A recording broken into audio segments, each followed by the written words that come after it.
Hi everyone, it's Ren here. How are you doing, guys? I hope you're well. Welcome to my room. In this video, I would like to talk about areas of improvements for INFJs specifically, but perhaps not only for INFJs, from the perspective of perhaps looking at the functions that INFJs have, where their strengths lie, and how to develop into a fulfilled INFJ. Obviously a very broad topic, and it's quite possible, if not likely, that the fulfilling path for a person goes far beyond the question of the type. So this is, I think, what I'm going to treat here. Not only is it not exhaustive of the whole question of improvement for INFJ as a whole, but also it's not it's not exhaustive at all with regards to a path of personal improvements beyond the question of type or belonging to a certain type. Nevertheless, it seems to me that there's a lot of focus that's put in the sort of improvement discussion.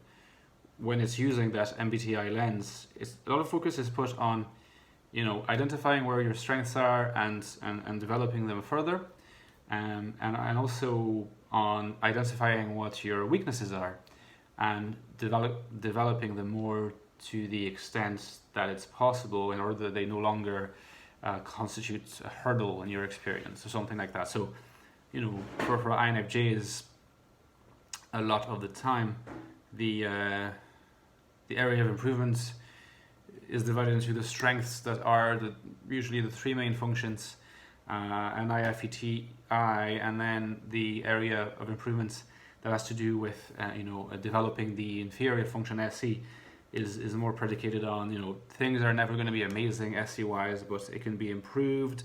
It can bring a person a sense of stability, a sense of plenitude, which could have many other beneficial side effects.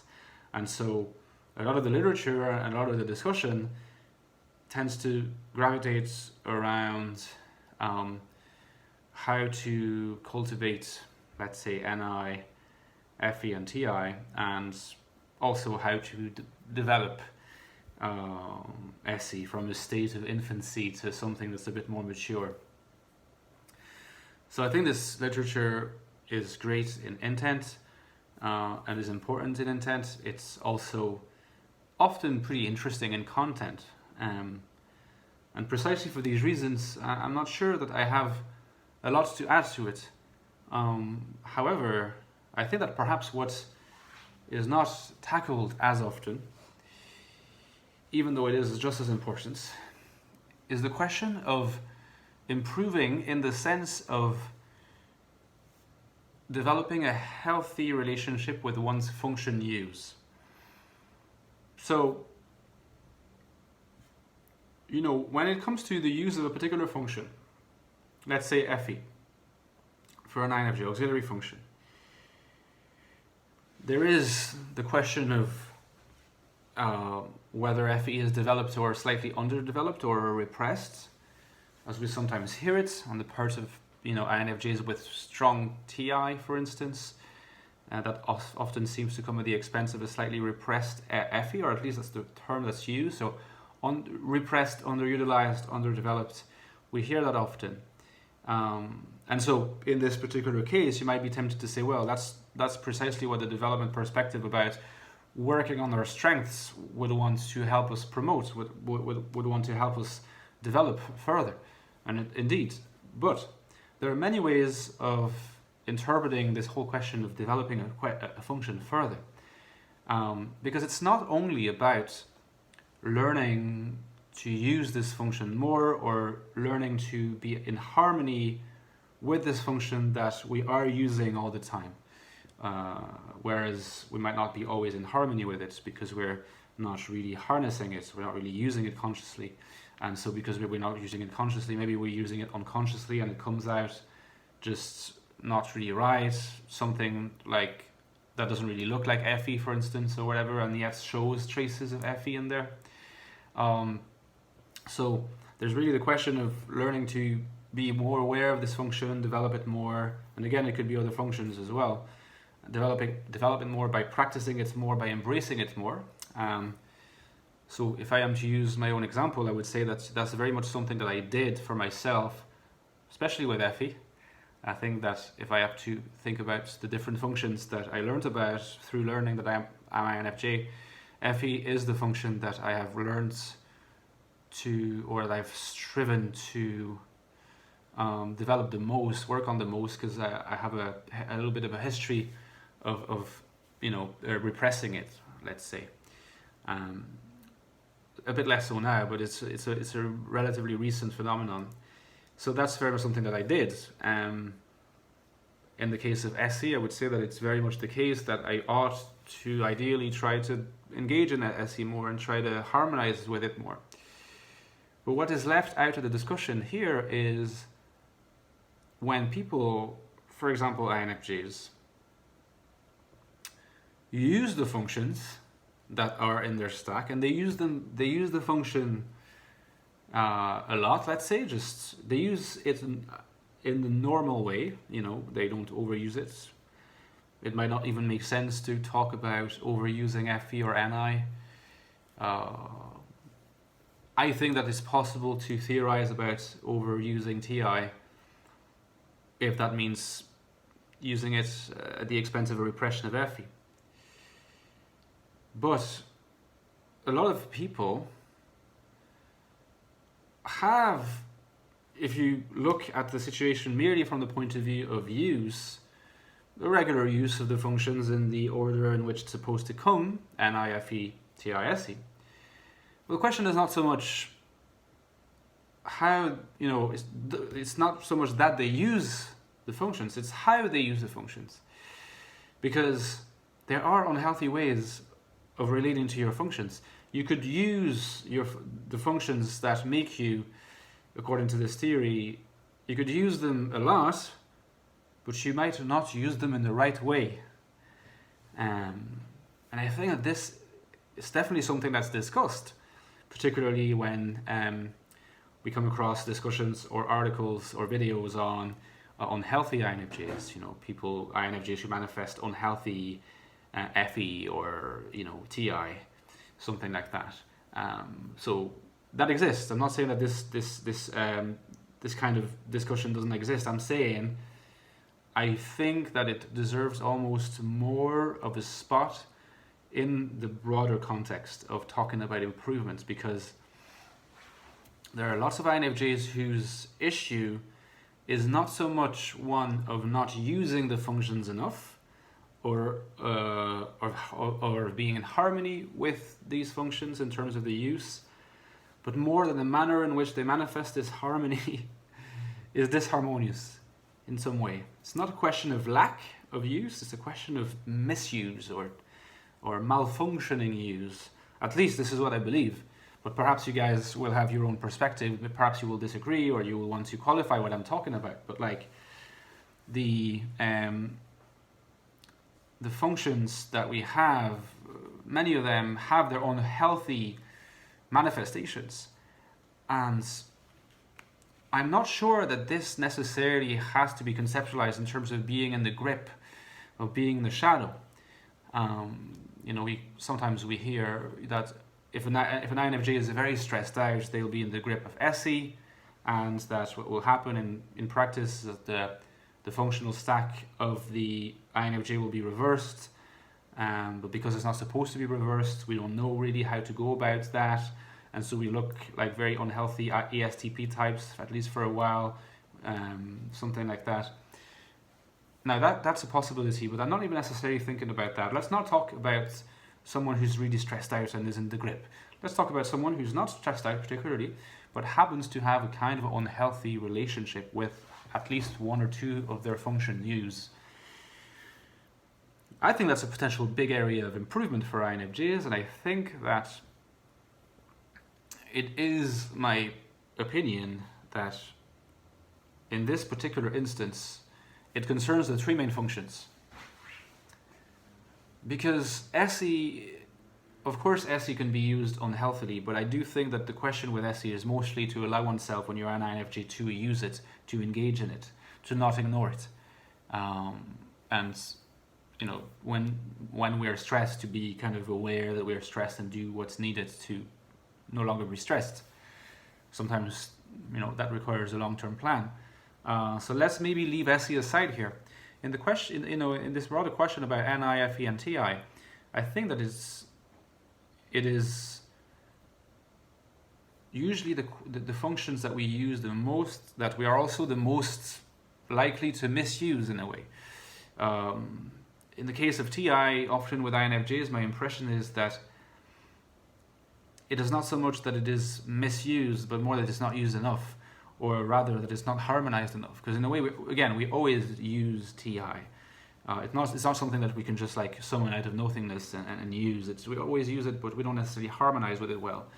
But really in the case of NI and FE, and I think really from the perspective of the combination between these two functions, there are many cases in which the use of these two functions is undeniable, and the person, the INFJ, is clearly intuitive, is clearly a feeler, clearly manifest FEUs in conjunction with NIUs. But there's something that doesn't sound quite right about the way these functions are used. And I think this happens structurally almost in the case of some very unhealthy people. But it also happens to the best of us at various points in our lives. Sometimes when we're stressed, it's true, but also sometimes maybe we're not stressed, but there are other reasons that lead to unhealth.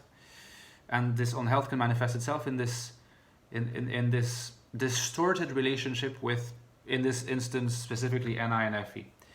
I think that in the case of an INFJ, there are some manifestations of this unhealth. It seems to me that this unhealth is manifested often in all the things that have to do with the sense of community and intuiting the sense of community via NIFE. So one's relating to the others in an intuitive way, and having this sort of external perspective of oneself in relation to others, and being able to put oneself in others' shoes. So all these typical traits of NIFE. Reversed to lead to their nefarious consequences. To wit, envy, intolerance in relation to one's beliefs, peer pressure, a cliquish attitude. It's very common, the cliquish attitude of some INFJs, I have to be honest, it is there.